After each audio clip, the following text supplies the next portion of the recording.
Okay, so as we're talking about our goals, again, we're looking for those matches, whatever it is, and you're going to go home and you're going to talk about what your 4 goals are. And this is something that we did. Again, we did literally all of the work that we're talking about right now is because we did it. And we got here because I'm like the Thomas Edison of relationships. I found 10,000 ways exactly how not to do it in my previous marriage. And so we did stuff differently, and we just kept exploring it and said, okay, well, that didn't work. Like even in conversation, Tony teaches so, right? And how to have this conversation. Like, that's just not working because you're sharing what sensation, you're sharing your emotion, and you're sharing what you want. But I have no idea what happened to cause this emotion and this sensation. So could we start with this happened, right?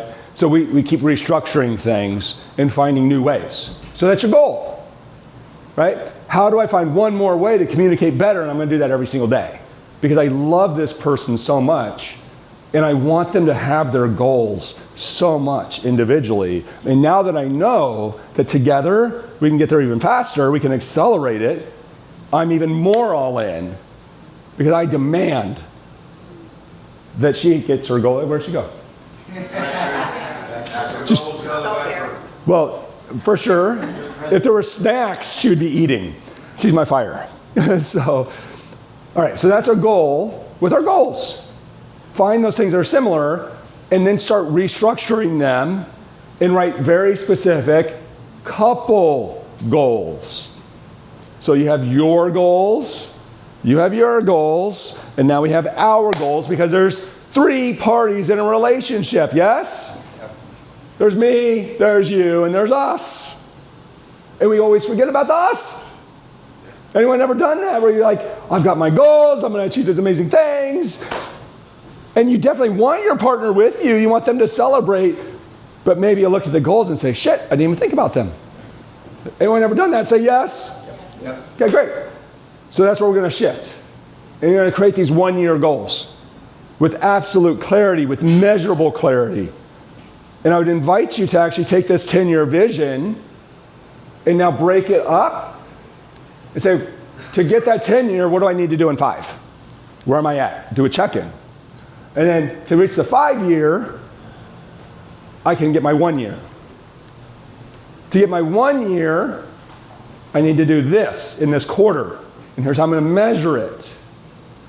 And then what I need to do this month, this week, now. That's our RPM, yes? Yeah. We get an RPM that says, this is what I'm doing this week. I've got my list, I've got clarity, I've got my outcome, and our outcomes are going to be aligned with our bigger goals, broken down into smaller chunks. That's what creates a powerful RPM, is because I know I'm going somewhere with it that's way beyond, I've got to complete this task at work, and I've got to get a proposal out the door, or, oh my God, I need to meet with Sally so I can close on this mortgage. Shit. What's really powerful is, I'm going to have a real estate empire. In order to do that, I have to buy my first house. In order to do that and have that outcome, and by the way, this is from you. In order to have that outcome, I need to figure out what I need to do to buy that house. Why do I even have one picked? So I need to find a real estate agent this week. And in fact, I should call one now. And go find that person that's going to help me find the property. Make sense? Say yes? Yes. Okay, great. So now you're going to do that together. Why? Because there's a lot of shit to do in order to get our goals. You've got to do it every single week. And wouldn't it be beautiful if you could split those tasks up? And because you care so much about achieving it, that you're all in. And then you make it a priority.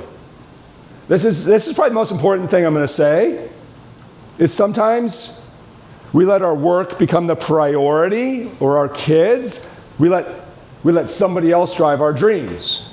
But here's the false belief in that, is it's not even our dreams. It's somebody else's dream.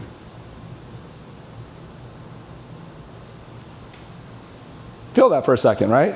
Anyone ever done that where you're serving this other person and maybe you aren't aligned with your outcome in that service and you're not progressing your own dream? That can happen so easy.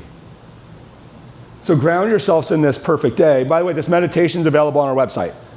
So you can actually go on there, thepowercouple.com, resources, and there's this, you can hear it every day. We'll keep improving it. Do it. Who's committed to visualizing their perfect day every day? Say yes. Yes. Wonderful. Yes. Okay, and then talk about it, get your goals aligned. All right.